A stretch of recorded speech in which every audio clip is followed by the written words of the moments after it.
Começou, pronto.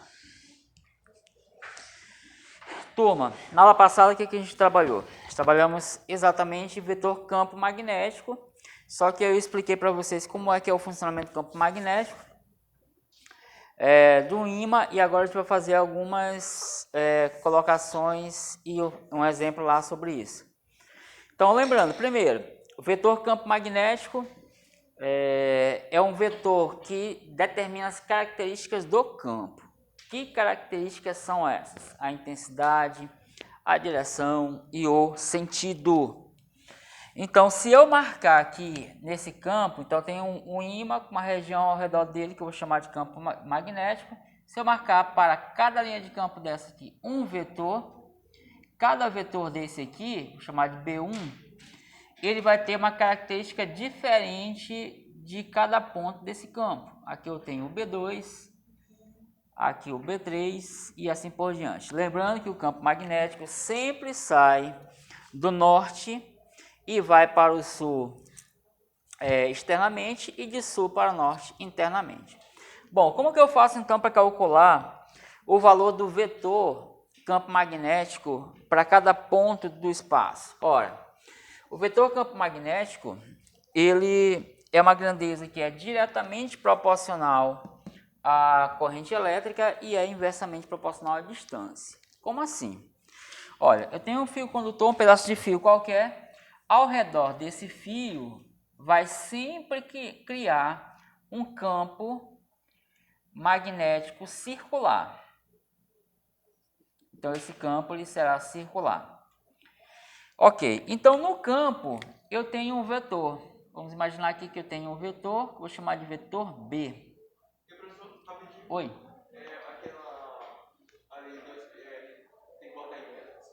Aqui? Sim, porque essa constante aqui ela é dada em metros. Então aqui eu marquei um ponto aqui, quero calcular esse vetor para esse ponto. Ora, esse vetor vai depender de duas coisas. Primeiro, da intensidade da corrente que passa aqui nesse condutor. Quanto maior a corrente, maior será a intensidade desse campo. E vai depender da distância do ponto que eu analisar para o centro do condutor, que eu vou chamar isso de raio. Isso quer dizer, então, que quanto maior for a distância que eu pegar em relação a esse condutor, menor será o valor do vetor campo magnético, porque ele é inversamente proporcional ao raio, tá? E quanto maior a intensidade da corrente, maior é o alcance que esse campo pode ter, porque ele é diretamente proporcional à corrente elétrica. Então, para calcular esse vetor, eu uso a constante vezes a corrente dividido por 2πr. Por quê? Porque como eu falei que esse campo ele é circular, esse campo circular, para calcular o seu comprimento, eu uso a expressão 2π vezes r. Como o vetor vai estar circulando para o mesmo raio, tá? Então, a distância que ele vai percorrer é o próprio comprimento dessa circunferência, que é 2πr. B representa o vetor indução magnético e a corrente elétrica, R é o raio, e a constante sempre será 4π 10 elevado a menos 7. Um exemplo, um condutor é percorrido por uma corrente de 4 amperes, determine o vetor a 20 centímetros e depois a 40 centímetros, tá? Então o vetor ele vai ser igual a constante vezes a corrente elétrica dividido por 2πr, que é o comprimento da circunferência que representa o campo. Substituindo pelos valores que ele me dá, o valor da constante é 4π vezes 10 elevado a menos 7, a constante é 4, dividido por 2π vezes r, que é 20 centímetros, para transformar para metros, divide por 100, 0,2 metros. Então, repetindo, a constante 4π 10 a menos 7, a corrente elétrica é 4 amperes, o 2π eu deixo, e o raio, que é 20 centímetros, a gente divide por 100 e transforma isso para metros, dá 0,2. Agora virou matemática pura e aplicada. Aqui eu vou cancelar π com π e vou cortar o 4 com 2, porque eu simplifico logo 2π, tá? Então aqui no lugar ficou 2. Então, se eu cortei π com π, o π saiu, 4 por 2 dá 2. 2 vezes 4 é 8. Então, vou colocar aqui, ó, B é igual a 8 vezes 10 elevado a menos 7, dividido por 0,2. B vai ser igual 8 por 0,2 é a mesma coisa que 80 por 2, ou seja, vai dar 40 vezes 10 a menos 7, ou, se preferir, 4 vezes 10 elevado a menos 6, a unidade é Tesla, representado pela letra T. Então, está aqui o valor do meu vetor, que mede a intensidade desse campo nesse local.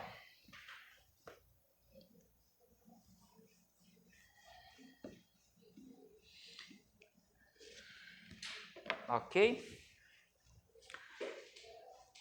Ali na letra B, eu vou calcular para um raio de 40 centímetros. Depois eu faço com proporcionalidade, tá? Então, vamos trazer para cá. B, que é o vetor que ele quer calcular, é igual a constante vezes I dividido por 2πr. A constante B, aliás, o vetor B é igual a 4π vezes 10 elevado a menos 7, vezes a corrente que continua 4, ela não mudou, dividido por 2π vezes o raio, que é 40 centímetros, e a gente vai transformar isso para metros, dividindo por 100. Agora eu vou só simplificar. Eu vou cortar π com π e novamente 4 com 2, e aqui vai ficar então 2. B é igual, 2 vezes 4 é 8, repete o 10 a menos 7, e embaixo eu coloco 0,4.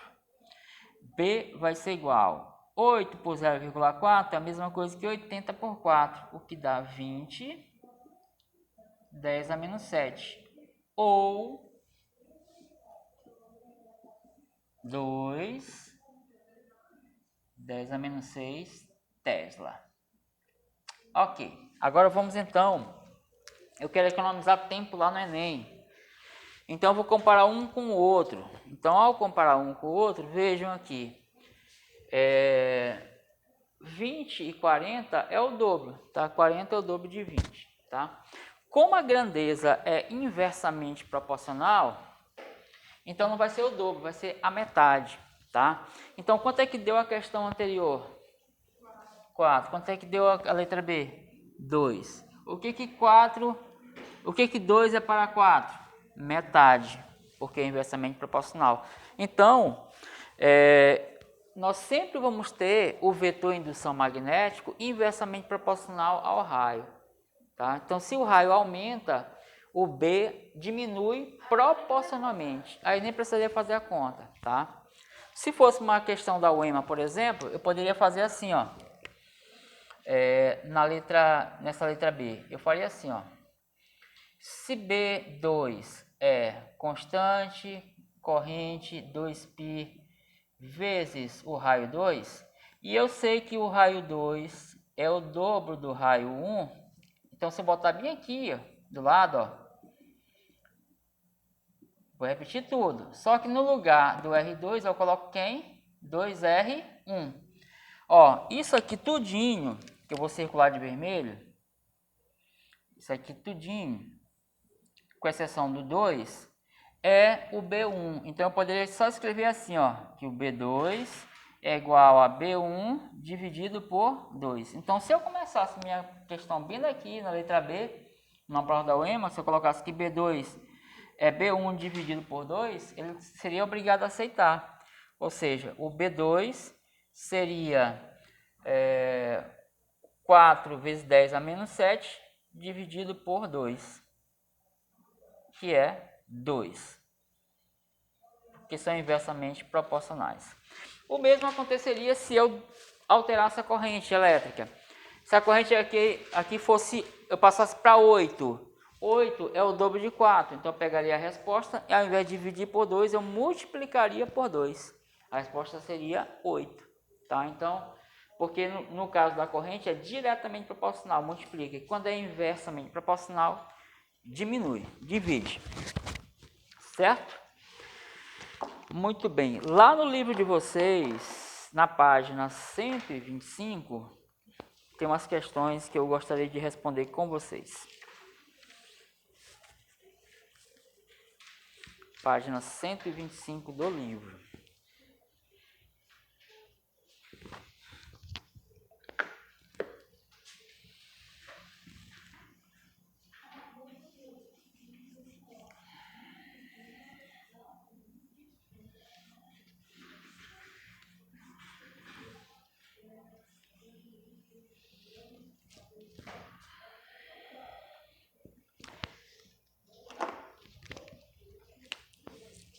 Então, exemplo, página 125, questão de número 1. O que fala a questão? Um fio retilíneo e longo é percorrido por uma corrente elétrica de intensidade 5 amperes. Então, eu vou colocar aqui no quadro para a gente poder logo se situando. A corrente é igual a 5 amperes.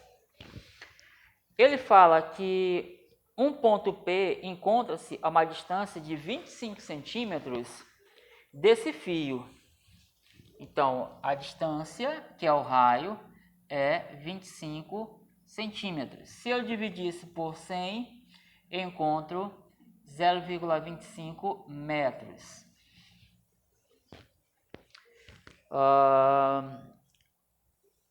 Ele pede na letra A, determine a direção e o sentido do vetor indução magnético no ponto P. Aí eu vou representar aqui o ponto P, ok, formando 90 graus aqui. Esse aqui é o fio condutor e essa aqui é a distância equivalente a 25 centímetros. Bom, letra A. Quando ele pergunta aí qual é a direção e o sentido do vetor indução magnético, eu sei que a direção é o mesmo que eu vou olhar na folha aqui, ó.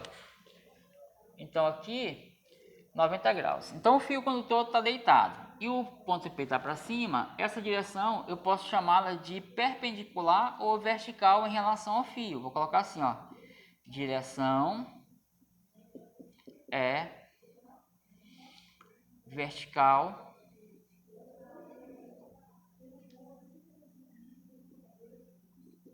em relação ao fio. Em relação ao fio. Lembrando, direção só pode ser vertical, inclinado ou horizontal. Nesse caso aí o ponto P está formando 90 graus com o fio, ele é vertical ou perpendicular. Certo. Agora, o sentido desse campo, ele vai depender do sentido da corrente elétrica. Do sentido da corrente elétrica. Como assim? Bom, aí a gente vai... eu vou ensinar para vocês uma técnica. Está aqui a corrente que é 5 amperes. Na figura ele disse que é para a direita.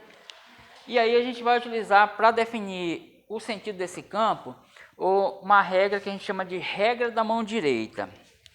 O que é essa regra da mão direita? Regra da mão direita. O polegar da mão direita você vai colocar no mesmo sentido da corrente. Então vou colocar aqui, ó, polegar,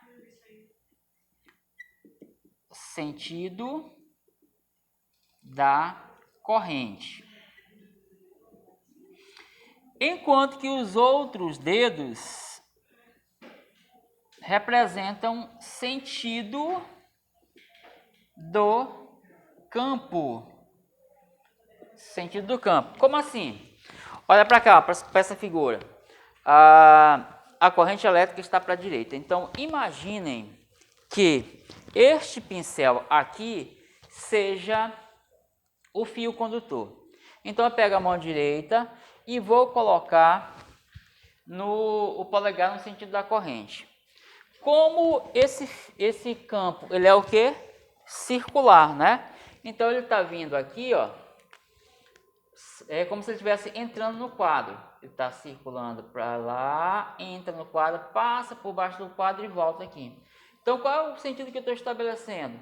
Estou estabelecendo aquele quadrante da circunferência, né? Ele está saindo no segundo quadrante, passa por cima do fio e entra aqui nesse quadrante. Bom, uma seta. Se você olha uma seta de frente, tá aqui o meu pincel. O que que você olha? Você olha o círculo maior e a bolinha azul no meio, tá? Como se fosse assim, ó, a ponta de uma flecha. Círculo maior, uma bolinha no meio. Isso significa saindo do plano. Então, toda vez que vocês olharem uma figura nas questões que apresentar o círculo com uma bolinha dentro, lembre-se de uma flecha e que você está olhando essa flecha de frente e que ela está saindo ou está vindo na sua direção. Então, sai nesse ponto, ela circula e entra nessa parte de baixo. Como é que eu vejo uma flecha de fundo? Eu vejo um círculo com um X no meio, porque é o local onde eu coloco o arco, né? O arco. Então, esse símbolo aqui que significa entrando no plano, ou no papel, ou na folha, ou no quadro. E esse símbolo aqui é saindo. Então, qual é o meu sentido? Aí, no caso, o meu sentido é saindo em cima e entrando na parte de baixo do plano. Então, esta aqui é a letra A. Beleza, eu quero ver vocês na hora do Enem. Vocês vão pegar a prova e vão com a mão para cima e para baixo. Ninguém vai achar que vocês estão ficando doido, né? Tá ficando todo mundo doido. E na letra B ele pergunta qual é o módulo do campo dado. Ó, se é um vetor, tem intensidade, direção e sentido. A direção ela é vertical em relação ao fio, o sentido saindo em cima, entrando na parte de baixo, e o módulo é o valor numérico, é a intensidade desse campo. Intensidade do campo. Então, para isso, para calcular esta intensidade, a gente usa a equação B é igual a 2π, aliás, a constante vezes I, 2π vezes R. Então, B, que é o vetor, vai ser igual a 4π 10 elevado a menos 7, vezes a corrente elétrica, que ele fala que é 5, 2π é da fórmula, e R 0,25. B vai ser igual, vou cortar π com π e 4 com 2. Aqui vai ficar 2. Então, 2 vezes 5 é 10. Repete 10 a menos 7. E eu vou dividir isso por 0,25. Ora, 10 dividido por 0,25, como aqui tem duas casas decimais, é como se eu colocasse 2 zeros no 10. Fica 1000. É a mesma coisa que 1000 dividido por 25. 1000 dividido por 25 é 40. Repete o 10 a menos 7. Ou 4, 10 a menos 6 Tesla. 4 a menos 6 Tesla. Então é isso na letra B.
Muito bem, vamos para a questão 2, teórica. A questão 2 diz assim: em 1851, realizando um experimento de laboratório, Christian Ørsted descobriu que correntes elétricas geravam em torno de fios elétricos um campo magnético. Então, como eu falei para vocês, se o fio é percorrido por uma corrente, ele cria um campo. E se eu pegar o fio sem corrente nenhuma e colocar num campo, ele cria a corrente, é o processo inverso. Se a corrente passa por um fio, ele cria um campo. Então, se eu pegar um fio sem corrente e colocar no campo, o campo cria a corrente, é o processo inverso. Bom, aí ele continua dizendo assim, um experimento para comprovar a descoberta pode ser montado como se mostra a figura a seguir. Faz-se um orifício no tampo de uma mesa horizontal e passa-se por ele um fio retilíneo esticado na direção vertical. Ao redor do fio, no tampo da mesa, coloca-se uma bússola com a intensidade, com a intenção de identificar o aparecimento do campo magnético. Nas opções 1 e 2 foram colocadas duas bússolas, as quais serão observadas de cima para baixo pelo operador. Ao se ligar a corrente elétrica no sentido indicado, a bússola terão suas agulhas orientadas como se indica em qual alternativa.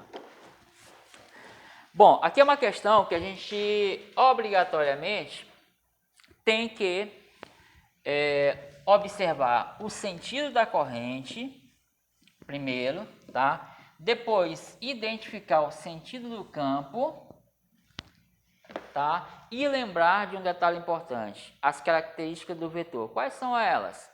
Sempre tangente às linhas de campo e obedecendo o movimento do campo. Qual é o movimento do campo? Externamente, de norte-sul, e internamente, sul-norte, tá? Beleza. Então, vou fazer aqui a figura, que é para a gente poder, então, se orientar por ela. Fio condutor, tá? Aqui existe um plano, um pedaço de papel.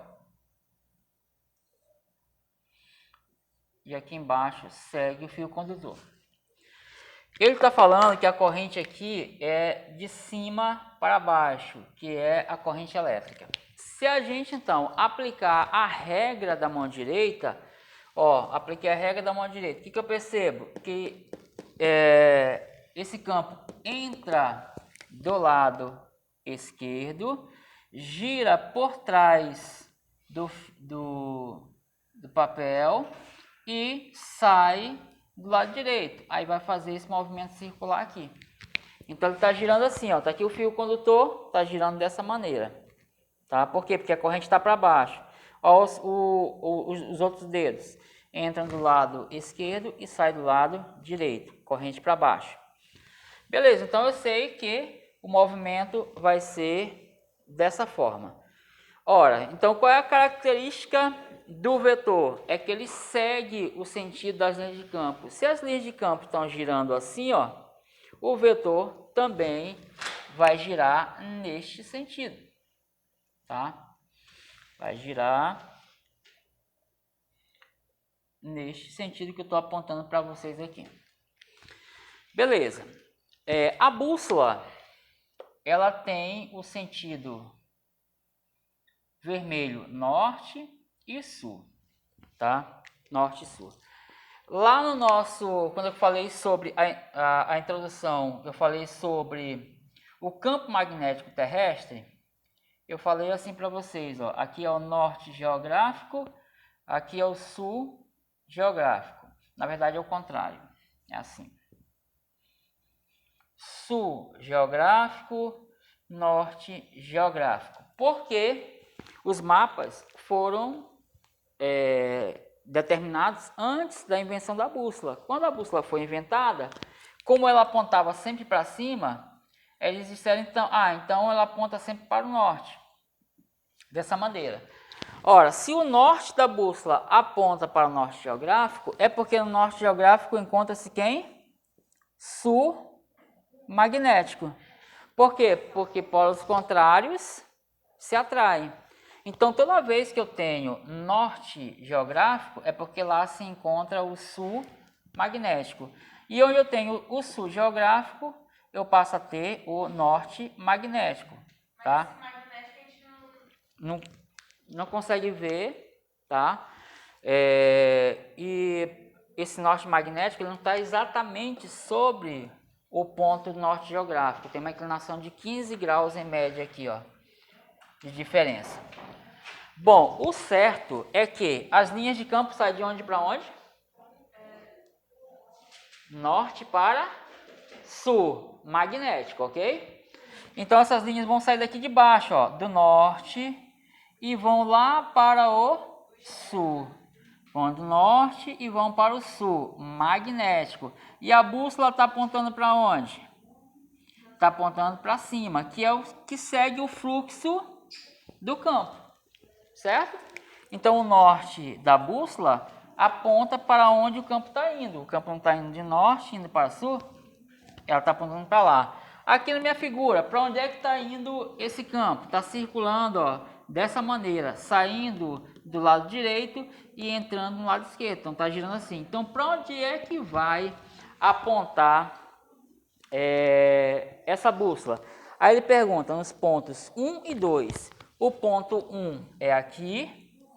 Então a bússola, o lado norte, vai apontar para cima, tá? Porque o campo está girando assim. E aqui é o ponto 2. Então a bússola, o norte, aponta para baixo. O mesmo sentido do vetor é o mesmo sentido do norte. Então se o vetor aponta para baixo, o norte aponta para baixo. Se o vetor aponta para cima, o norte aponta para cima. Então nossa resposta aí é a letra A. Então por isso é que a gente deve identificar primeiro o sentido da corrente, porque sabendo o sentido da corrente eu sei o sentido do campo, e o sentido do campo é o mesmo sentido da bússola. Para onde apontar o vetor, aí será para onde o norte da bússola vai apontar. Tá? Então nunca se deve identificar o norte geográfico em locais onde tem muita eletricidade. Por quê? Exatamente, porque esse campo que é produzido pelo fio pode alterar a posição da bússola. E ela não passa a ser uma posição real, tá? Ela passa a ser uma posição resultante de dois campos, o da Terra e o do fio. Então exatamente. Então essa aí é a letra A, a resposta.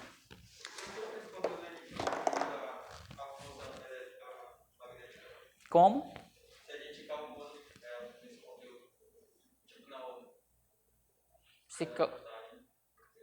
Se calcula o valor? A força, sim, calcularemos já já. É porque no livro de vocês, ele primeiro fala de força e depois fala de campo. Só que para calcular a força, eu tenho que saber como calcular o campo. Por isso que eu inverti. Primeiro eu vou calcular o campo, que não precisa da força. E na próxima aula, quando eu falar de força, eu já sei o que é o campo. Certo?